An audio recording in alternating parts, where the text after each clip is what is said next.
So friends, we are looking at the huge country of Brazil, located in South America. And for those of you who don't know, Brazil is a Portuguese-speaking country, not Spanish. I know a lot of people think that South America is just Spanish-speaking countries, but some of the countries in South America actually speak languages like French, English, Spanish, Portuguese, and Dutch. Not even to mention the amount of dialect, tribal languages, and so forth. So no, it's not just Spanish in South America. The interesting thing too is that Brazil takes up half of South America by landmass, and there are over 200 million people living in Brazil. It's actually the fifth largest country and the fifth largest population. So other countries like the States, China, Canada, and so forth are bigger. Portugal was once the colonist of Brazil until they declared their independence. They had their own emperor at one time and then formed a republic. Now in this video I'm going to show you some scenes of the green, the landscape. There are a lot of rivers. Of course, one of the most famous rivers in Brazil is the Amazon River. But there's a lot of untouched forest as well. However, they keep excavating that forest, as you can see here.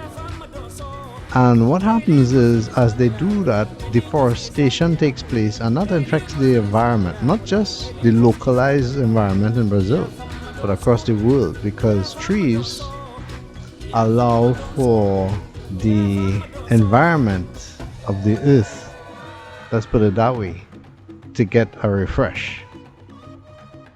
Now what do I mean by that? There's an ozone layer that protects the earth. A lot of that comes from what trees can do, and I'm not going to go into all the science, but the more deforestation that takes place, the more that ozone layer will get thinner and thinner. Because you see, the industries that cause these things, the gas, the emissions and stuff, just deteriorate that ozone layer, and it causes global warming, and it gets hotter and hotter. Now I know some people don't believe that.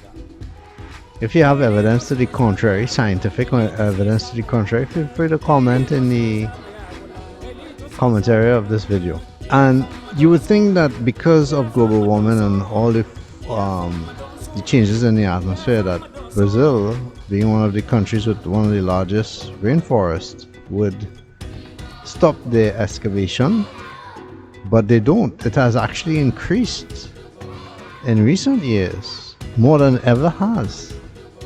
And it's not like they really need to do that, because most of the people live on the east coast and within Brasilia, the capital. A lot of people think it's Rio de Janeiro, but it's not Rio de Janeiro, it's Brasilia is the capital of Brazil. And they have hydropower, they have minerals, they have a lot of resources from their own people, very intelligent, well educated, many of them. And yet they decide, let's go into the virgin territory of the forest and deforest it, which is really sad. A lot of times people do this because they want to make room for animals, cattle and whatnot. Those of you who are vegan would know that sometimes they become vegan not just because of animals, but because of the planet. Anyway, tell me what you think about Brazil. It's green, and if you have ever been there, share your thoughts in the commentary below. I'd like to hear more about what you think about Brazil. Thanks for watching.